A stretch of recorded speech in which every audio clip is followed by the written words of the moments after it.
ಚಿತ್ರದುರ್ಗದ ರೇಣುಕಾಸ್ವಾಮಿ ಕೊಲೆ ಪ್ರಕರಣಕ್ಕೆ ಸಂಬಂಧಪಟ್ಟ ಹಾಗೆ ಕೊಲೆಯ ವೇಳೆ ನಟ ದರ್ಶನ್ ಎಲ್ಲಿದ್ರು ಅನ್ನುವಂತಹ ಪ್ರಶ್ನೆ, ಅದಕ್ಕೆ ಸಂಬಂಧಪಟ್ಟಂತಹ ಸಾಕ್ಷ್ಯಗಳು ಈಗ ಹೆಚ್ಚುವರಿ ಚಾರ್ಜ್ ಶೀಟ್ ನಲ್ಲಿ ಎಲ್ಲ ಅಂಶಗಳನ್ನ ಪೊಲೀಸರು ಉಲ್ಲೇಖ ಮಾಡಿದ್ದಾರೆ.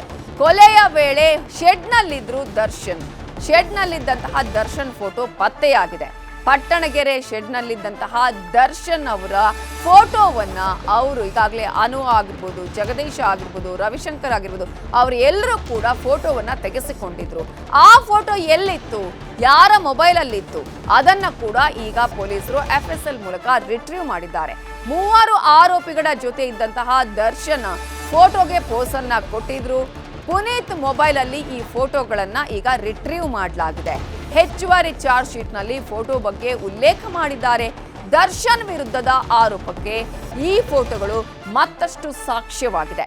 ರೆಗ್ಯುಲರ್ ಬೇಲ್ ನಿರೀಕ್ಷೆಯಲ್ಲಿರುವಂತಹ ದರ್ಶನ್ಗೆ ಈಗ ಈ ಸಾಕ್ಷ್ಯಗಳು, ಫೋಟೋಗಳು ಮತ್ತಷ್ಟು ಶಾಕ್ ಅನ್ನ ಉಂಟು ಮಾಡಿದೆ. CCTV ದೃಶ್ಯ ಹಾಗೂ ಆರೋಪಿಗಳ ಮುಖ ಚಹರೆಯ ಹೋಲಿಕೆ ಆಗಿರೋದು FSL ಹಾಗೇನೆ CFSL ವರದಿಗಳಲ್ಲಿ ದೃಢವಾಗಿದೆ. ಈ ಮೂಲಕ ಈಗಾಗಲೇ ಮಧ್ಯಂತರ ಜಾಮೀನಿನಲ್ಲಿರುವಂತಹ ನಟ ದರ್ಶನ್ ಈಗ ಒಂದು ಕಂಪ್ಲೀಟ್ ಆಗಿ ಜಾಮೀನು ಸಿಗಬಹುದು ನನಗೆ ಅನ್ನುವಂತಹ ನಿರೀಕ್ಷೆಯಲ್ಲಿದ್ದಾರೆ. ಆದರೆ ಆ ಒಂದು ನಿರೀಕ್ಷೆಗೆ ಇಲ್ಲಿ ಕಂಟಕ ಎದುರಾಗುವಂತಹ ಎಲ್ಲ ಸಾಧ್ಯತೆಗಳು ಕಾಣಿಸ್ತಾ ಇದೆ. ಕಾರಣ, ಈ ಒಂದು ಘಟನೆ ಆದಂತಹ ಸಂದರ್ಭದಲ್ಲಿ ದರ್ಶನ್ ಇಲ್ಲ ಅನ್ನುವಂತಹ ವಾದವನ್ನು ಕೂಡ ಮಂಡನೆ ಮಾಡಲಾಗಿತ್ತು. ದರ್ಶನ್ಗೆ ಆಮೇಲೆ ಗೊತ್ತಾಗಿದ್ದು ಅನ್ನುವಂತಹ ವಿಚಾರ ಹೇಳಲಾಗಿತ್ತು. ಆದರೆ ಪೊಲೀಸರು ಎಲ್ಲಾ ಸಾಕ್ಷಿಗಳನ್ನ ಕಲೆ ಹಾಕಿದ್ರು. ಇದೀಗ ಹೆಚ್ಚುವರಿ ಚಾರ್ಜ್ ಶೀಟ್ ನಲ್ಲೂ ಕೂಡ ಅದಕ್ಕೆ ಸಂಬಂಧಪಟ್ಟಂತಹ ಇನ್ನಷ್ಟು ಮಹತ್ವದ ಸಾಕ್ಷಿಗಳನ್ನ ಕಲೆ ಹಾಕಿದ್ದಾರೆ. ದರ್ಶನ್ ಈ ಘಟನೆ ಆದಾಗ ಶೆಡ್ ಅಲ್ಲೇ ಇದ್ರು, ಪಟ್ಟಣಗೆರೆ ಶೆಡ್ಗೆ ಬಂದಿದ್ರು, ಅಲ್ಲಿ ಇದ್ರು ಅನ್ನುವಂತಹ ಫೋಟೋಗಳು ಕೂಡ ಈಗ ರಿವೀಲ್ ಆಗಿದೆ.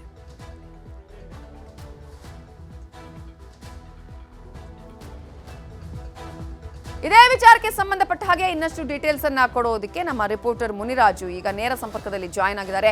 ಮುನಿರಾಜು, ಈಗಾಗಲೇ ರೆಗ್ಯುಲರ್ ಬೇಲ್ನ ನಿರೀಕ್ಷೆಯಲ್ಲಿರುವಂತಹ ನಟ ದರ್ಶನ್ಗೆ ಈಗ ಹೆಚ್ಚುವರಿ ಚಾರ್ಜ್ ಶೀಟ್ ನಲ್ಲಿ ಉಲ್ಲೇಖ ಮಾಡಿರುವಂತಹ ಅಂಶಗಳಾಗಿರ್ಬೋದು, ಸಾಕ್ಷ್ಯಗಳು ಆಗಿರ್ಬೋದು, ರಿವೀಲ್ ಆಗಿರುವಂತಹ ಈ ಫೋಟೋಗಳು ಯಾವ ರೀತಿಯಾಗಿ ಕಂಟಕವಾಗುವಂತಹ ಸಾಧ್ಯತೆಗಳು ಇದೆ?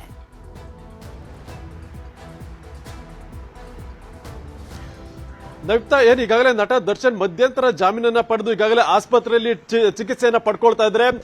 ಮತ್ತೆ ಶೀಘ್ರದಲ್ಲೇ ಅವರ ಒಂದು ರೆಗ್ಯುಲರ್ ಬೇಲ್ ವಿಚಾರಣೆ ಕೂಡ ಬರುವಂತ ಸಂದರ್ಭದಲ್ಲಿ ಈಗ ಪೊಲೀಸರು ಮತ್ತಷ್ಟು ಸಾಕ್ಷಿಗಳನ್ನು ಕೂಡ ಸಂಗ್ರಹ ಮಾಡಿ ಅದನ್ನ ಈಗ ಹೆಚ್ಚುವರಿ ಚಾರ್ಜ್ ಶೀಟ್ ನಲ್ಲಿ ಕೂಡ ಉಲ್ಲೇಖ ಮಾಡಿರುತ್ತದೆ. ಅದರಲ್ಲಿ ಪ್ರಮುಖವಾಗಿ ಏನು ಈ ಬಾರಿ ಪೊಲೀಸರು ರಿಕವರಿ ಮಾಡಿರುವಂತಹ ಸಾಕ್ಷಿಗಳಲ್ಲಿ 8 ಹೆಚ್ಚುವರಿ ಫೋಟೋಗಳನ್ನ ಅವರು ರಿಟ್ರೀವ್ ಮಾಡಿರುತ್ತದೆ. ಏನು ಪ್ರಮುಖ ಸಾಕ್ಷಿ ಪುನೀತ್ ಏನಿದ್ದಾನೆ, ಈತನ ಒಂದು ಮೊಬೈಲ್ ಫೋನ್ ನಲ್ಲಿ ದರ್ಶನ್ ಆ ಒಂದು ಸ್ಪಾಟ್ ನಲ್ಲಿ ಇರೋ ಬಗ್ಗೆ ಒಂದು ಖಚಿತಪಡಿಸುವಂತ 8 ಫೋಟೋಗಳನ್ನ ಈಗ ಪೊಲೀಸರು ರಿಟ್ರೀವ್ ಮಾಡಿದ್ದಾರೆ. ಅದರಲ್ಲಿ ಆ ಒಂದು ಫೋಟೋಗಳು ಯಾರು ಏನು ಆರೋಪಿಗಳ ಜೊತೆ ದರ್ಶನ್ ಅವರು ಪೋಸ್ ಕೊಟ್ಟಿರುವಂತಹ ಫೋಟೋಗಳಾಗಿರೋದು. ಒಂದು ಧನರಾಜ್ ಜೊತೆ, ಒಂದು ಜಗದೀಶ್ ಜೊತೆ ಒಂದು ಫೋಟೋವನ್ನು ಕೊಟ್ಟಿದ್ದಾರೆ, ಮತ್ತೊಂದು ಅನುಕುಮಾರ್ ಜೊತೆ ಮತ್ತೊಂದು ಫೋಟೋವನ್ನು ತೆಗೆಸಿಕೊಂಡಿದ್ದಾರೆ, ಮತ್ತೊಬ್ಬ ರವಿಶಂಕರ್ ಜೊತೆ ದರ್ಶನ್ ಫೋಟೋ ತೆಗೆಸಿರುವಂತಹ 8 ಫೋಟೋಗಳನ್ನ ಈಗ ಪೊಲೀಸರು ರಿಟ್ರೀವ್ ಮಾಡಿದ್ದಾರೆ. ಏನು ಆ ಒಂದು ಸ್ಥಳದಲ್ಲಿ, ಘಟನಾ ಸ್ಥಳದಲ್ಲಿ ದರ್ಶನ್ ಹಾಜರಿದ್ರು ಅನ್ನೋಕೆ ಸಂಬಂಧಪಟ್ಟಂತೆ ಈ ಒಂದು ಫೋಟೋಗಳನ್ನ ಪ್ರಮುಖ ಸಾಕ್ಷಿಗಳು ಅಂತ ಹೇಳಿ ಈಗ ಪೊಲೀಸರು ಕೂಡ ಪರಿಗಣನೆ ಮಾಡಿ ಅದನ್ನ ಏನು ಈಗಾಗಲೇ ಹೆಚ್ಚುವರಿ ಚಾರ್ಜ್ ಶೀಟ್ ಅನ್ನು ಸಲ್ಲಿಕೆ ಮಾಡಿದ್ದಾರೆ. ಅದರಲ್ಲಿ ಕೂಡ ಉಲ್ಲೇಖ ಮಾಡಿರುವುದು ಏನು 3 ಆರೋಪಿಗಳು ಒಂದು ಸ್ಟೇಟ್ಮೆಂಟ್ ಅನ್ನು ಕೊಡ್ತಾರೆ. ಆ ಒಂದು ಸ್ಟೇಟ್ಮೆಂಟ್ ಅಲ್ಲಿ ದರ್ಶನ್ ಜೊತೆ ನಾವು ಫೋಟೋವನ್ನ ತೆಗೆದುಕೊಂಡಿದ್ವಿ, ಆ ಒಂದು ಸ್ಥಳದಲ್ಲಿ ದರ್ಶನ್ ಜೊತೆನೆ ನಾವು ಈ ಒಂದು ಫೋಟೋಗಳನ್ನ ತೆಗೆದಿದ್ವಿ ಅಂತ ಹೇಳಿ ಒಂದು ವಿಚಾರಣೆ ವೇಳೆ ಒಂದು ಹೇಳಿಕೆಯನ್ನು ಕೂಡ ಕೊಟ್ಟಿರ್ತಾರೆ.